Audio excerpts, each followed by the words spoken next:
নতুন আলু দিয়ে চিকেনের ঝোল বানানোর জন্য আমি চিকেনগুলোকে এরকম বড় করে কেটে নিয়েছি। এবার আমি এটা ম্যারিনেট করে নেব। ম্যারিনেটের জন্য দিয়ে দেব 1 চামচ পরিমাণ হলুদ গুঁড়ো, এরপর দিয়ে দেব 1 চামচ নুন,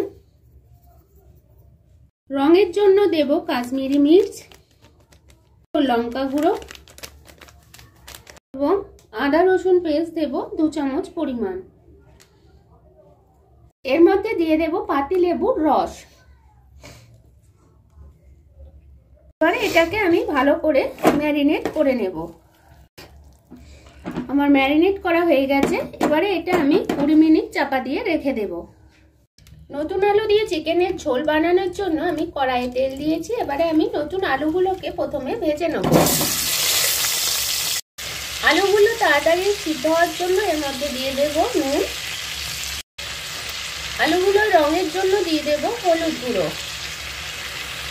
আলুগুলোকে এবারে আমি লাল করে ভেজে নেব। আলুগুলো আমার লাল করে ভাজা হয়ে গেছে। এবার আমি এগুলোকে একটা জায়গায় তুলে নেব। এই তেলের মধ্যে আমি দিয়ে দেব পেঁয়াজ কুচি। পেঁয়াজগুলো আমার লাল করে ভাজা হয়ে গেছে। এবারে আমি রঙের জন্য দিয়ে দেব কাশ্মীরি মির্চ, দেব 1 চামচ। ম্যারিনেটে যেহেতু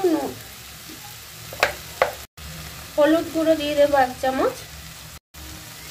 ঝালের জন্য দিয়ে দেব লঙ্কা গুঁড়ো। এবারে এর মধ্যে দিয়ে দেব আদা রসুন পেস্ট, এর মধ্যে দিয়ে দেব কুচানো টমেটো। টমেটোটা দেওয়ার পর ভালো করে কষাতে হবে, টমেটোর কাঁচা গন্ধটা যতক্ষণ না যায়। এবারে এর মধ্যে দিয়ে দেব টমেটো কেচাপ। এটা দিলে এর রংটাও খুব সুন্দর আসে। এবারে এর মধ্যে দিয়ে দেব টক দই। টক দইটা দেওয়ার সময় খেয়াল রাখতে হবে গ্যাসের ফ্লেমটা যাতে লো থাকে, না হলে দইটা কেটে যাবে। মশলাটা আমার ভালো করে কষানো হয়ে গেছে। এবারে আমি এর মধ্যে দিয়ে দেব ম্যারিনেট করে রাখা চিকেনটা। চিকেনটা দেওয়ার পর এরকম ভাবে ভালো করে কষিয়ে নিতে হবে। এর মধ্যে আমি ভেজে রাখা আলুগুলো দিয়ে দেব, না হলে আলুগুলোর ভিতরে মশলা ঢুকবে না। আলুগুলোর মশলা না ঢুকলে আলুগুলো কিন্তু খেতে ভালো লাগবে না। সেই জন্য আলুগুলো চিকেনের সাথে কষিয়ে নিতে হবে। চিকেনটা আমার ভালোভাবে কষানো হয়ে গেছে। এটা যেহেতু নতুন আলু দিয়ে চিকেনের ঝোল, তাই এর মধ্যে আমি জল দেব। জলটা ঢালার পর আমি এটা চাপা দিয়ে কিছুক্ষণ ফুটিয়ে নেব।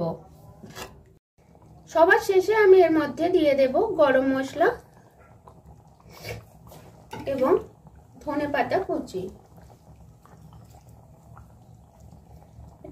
এটা দিয়ে আমি একটু নাড়িয়ে নেব। নতুন আলু দিয়ে চিকেনের রেসিপি এবারে আমার রেডি। এরপর দেখা হবে আমার পরের ভিডিওয়।